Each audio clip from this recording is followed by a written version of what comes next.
నిత్యమైన కృపతో నీకు వాత్సల్యము చూపుదును. యెషయా 54:8. తల్లి గర్భందు పిండాకృతము కాకముందే దేవుడు నిన్ను ఎరిగి ఉన్నాడు. ఈరోజు ఈ వాగ్దానాన్ని దేవుడు నీకు అనుగ్రహిస్తున్నాడు. మహోన్నతుడైన దేవుడు మాట తప్పనివాడు. శిశువుగా జన్మించి పసికందుగా ఎదుగుతున్న నాటి నుండి ఇంతవరకు నిన్ను కాయిచున్న దేవుడు, భద్రపరుస్తున్న దేవుడు. నా కృప నిన్ను విడిచిపోదు అని సెలవిస్తున్నాడు. అధైర్యపడకుము, నిన్ను నిర్మించిన వాడు నీకు దేవుడై ఉన్నాడు. నీపై సర్వ అధికారము నీ దేవునికే కలదు.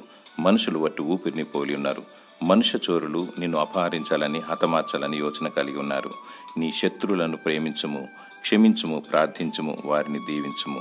దుష్ట తలంపులు లయమైపోవాలని, దురాత్మను కాల్చివేయాలని ప్రార్థించుము.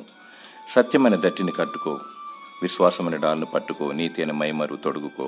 ప్రభువైన యేసుక్రీస్తును స్తుతించు, విజయాన్ని సాధించు. ఈ లోకములో ఉన్నవాని కంటే నీలో ఉన్నవాడు గొప్పవాడు.